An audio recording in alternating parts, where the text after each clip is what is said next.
What's going on, everybody? Welcome back. Today we are going to be talking about War Dogs versus Darkhold. We're going to be breaking down this video today, talking about general impressions, what to expect with this fight, how to prepare for it. We're going to do a deep dive into the T4s, about which T4s are really the best T4s for this fight.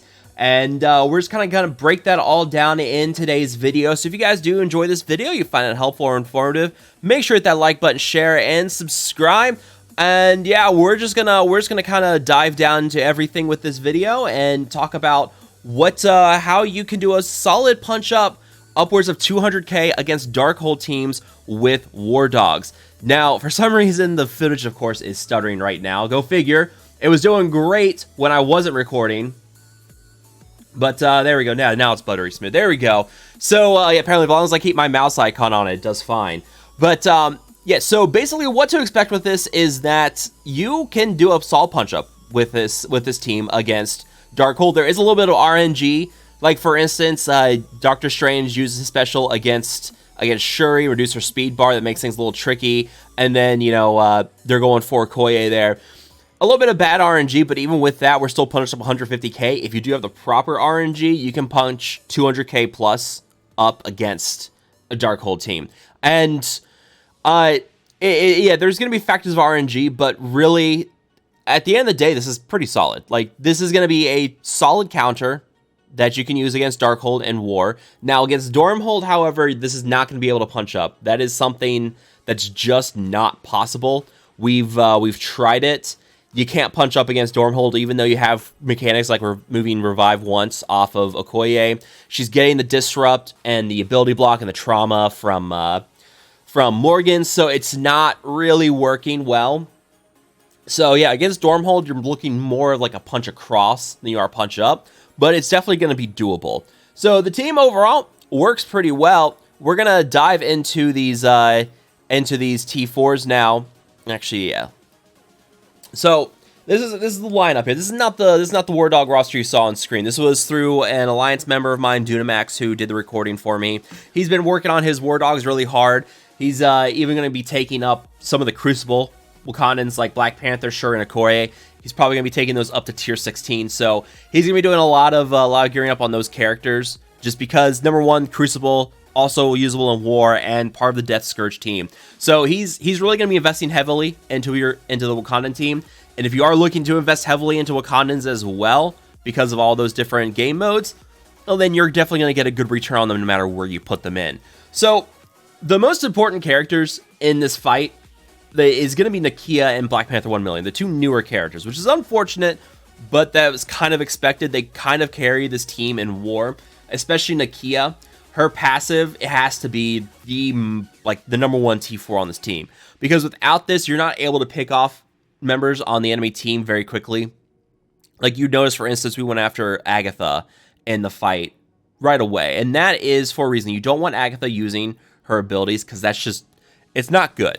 So Agatha, and there's a train going by, so expect the train horn here in a second. This passive here, without this passive T4, her damage is only going to be 100% piercing at the end of turns. Yep, there it goes. Everybody say hi to the train. So where were we? Yeah, So yeah, without this T4, she's only doing 100% piercing at the end of turns. This is you have to have this T4. There's just no ways around it.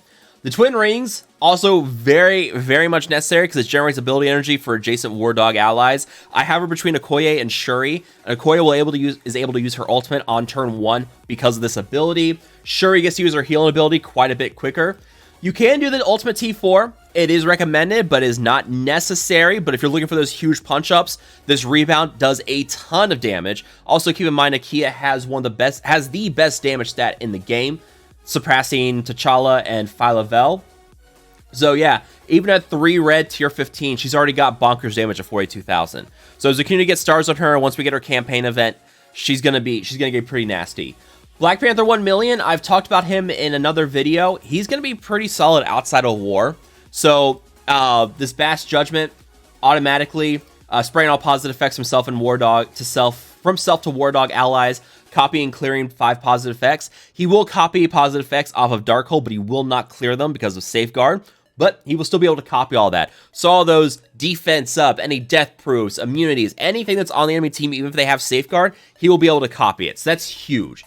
Plus, he's also giving you death proof, deflect, and evade, applying Safeguard in if the primary target has Safeguard, which is huge.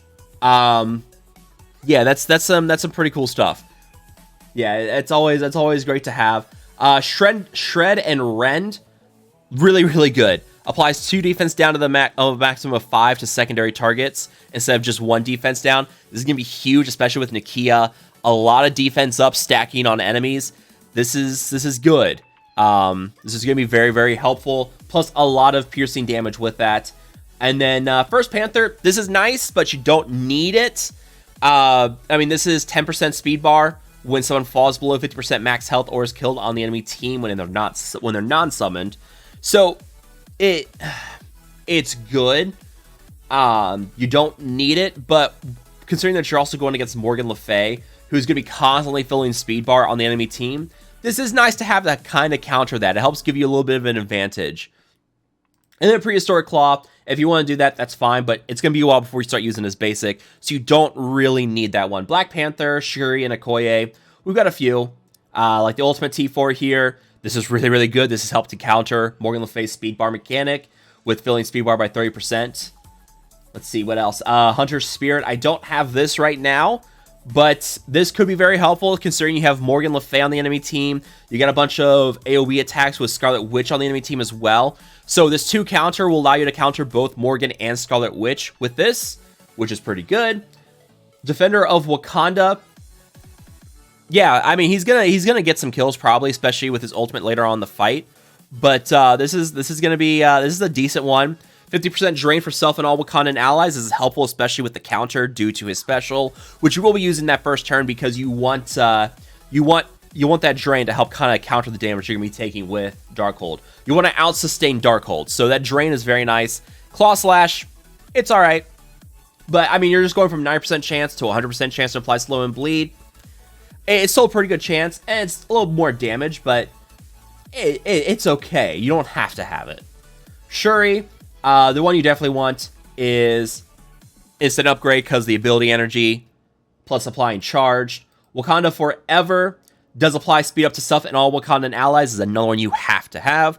20% bonus max health is secondary, but that speed up is required because that will get everybody on your team, well, almost everybody on your team, to go before the Darkhold team.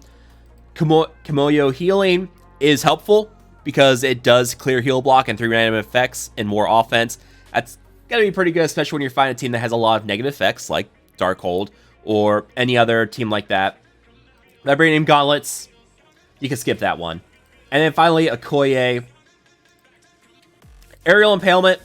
This is a pretty good one if you're fighting against Darkhold, but if you're not, you don't necessarily need this. You're not having anybody with Revive once on a Darkhold fight. Persistent Strike is pretty good because you are going to be using that because you'll get defense down and offense down for 2 turns. You're chaining. Some nice damage there. You don't have to have it, but it's nice to have. And then this one, lower drain by 50% for all enemies if his character has 4 more Wakandan allies and is charged.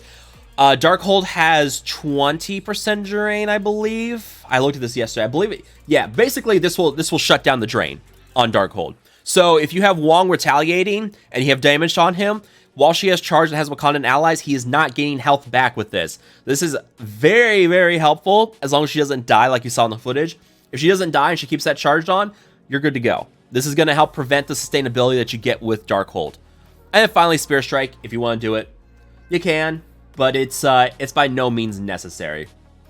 So those are the T4s. In terms of ISO, the trick is that the trick here is that Okoye will not assist because Morgan Le Fay shuts down assist. So Okoye will not assist. You will not get striker or skirmisher combos with this team, but you don't really need to change. This is like the optimal setup for your War Dog team. Striker on Nakia, Black Panther 1 million, and OG Black Panther. Skirmisher on Okoye, healer on Shuri. It's really your optimal setup.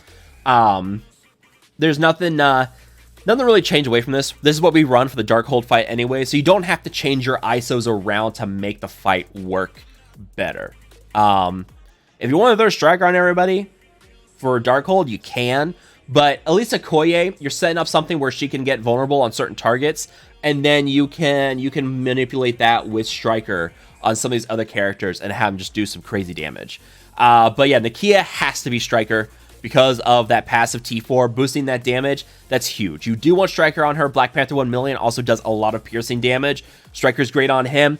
And OG Black Panther is ultimate Rex. So Striker on him for that, it's fine. If you want to put Raider on Black Panther, that's fine. You don't have to, but I have seen people put Raider on him because of his special and the bonus crit chance with that. But if you are going to upgrade this to the full T4, you really don't need to worry about the crit chance at that point. You don't need to worry about Raider at that point. He's already going to have plenty of crit chance as it is. So, yeah, you don't really have to go for Raider on him on this one. But yeah, let's get back to this footage and let's just kind of break down things here. So, obviously, we are going after Agatha because Agatha cannot use her abilities. You cannot have all the offense down from her land on your team. If you do, this fight grinds to a halt. And yeah, it's not going to be good. So you do not let Agatha get to her ultimate. If you do, it's over. So that's all we're doing. We're just going after Agatha. She is going to have stacks of death proof on her, and you can't remove those, which is unfortunate, but yeah, it is what it is. But there you go. We got stealth on her now. So now we're going to get that critical hit. We're going to get 2 stacks of count. Or he's only... Yeah, he does have 2 stacks. He does have the T4 special there on Black Panther. So yeah, 2 stacks of counter on our team. Then we got speed down, and we got defense down on Morgan, which is going to be helpful. That is where that T4 on Black Panther on his basic would be nice, because it does guarantee you will get defense down, speed down on Morgan from the counters. But again, it's still a 9% chance. It's a pretty good chance. You don't have to do it. But yeah, there you go. Agatha is done. That Agatha, between her ultimate and the fact that you're going to have characters falling low on health during this fight and her ability to trigger that, plus the barrier and the stealth with her, Agatha just has to go first. We went for Morgan for a while and just could not figure it out. It's Agatha. Agatha is really the linchpin of this fight when you're using Darkhold. It's kind of crazy how that works, but it is what it is. I think we also use the same thing for... did we do the same thing for Darkhold? Or for... I can't remember what I did for Underworld. I still have to show that footage of Underworld. Still waiting for that event to come to get event details from Mr. Negative. But yeah, that one's definitely waiting on that. So a little bit of bad RNG here. There was some bad RNG where Doctor Strange did his special on Shuri, which still has not let her go first. But yeah, there just did a ton of damage to Okoye. That was really unfortunate. And that's where the defense up from Shuri would have been really, really helpful. We would have kept Okoye alive for another turn. There you go. We're doing rebounds. And there is a little bit of luck here as well, where Morgan was right next to Wong. And I have seen people do that, so it's not really necessarily, like, really fortunate. I have seen people do that where Morgan is next to Wong like that. But, yeah, I pretty much, that defense down now that you're going to have on these characters... Plus the, you're going to see how much damage. Let's see the damage. Oh, it doesn't show the damage. That's unfortunate. I was hoping it would, but... Oh, probably because... Oh, yeah, Morgan moved and got bleed stacks on her. So, yeah, you didn't see that, but... It's kind of the... There is a little bit of RNG with this fight. If Morgan was on a different side, it could have gone a different way, but... The way things were going, with the damage Nakia's putting out... What you would have had here was Black Panther use his ultimate.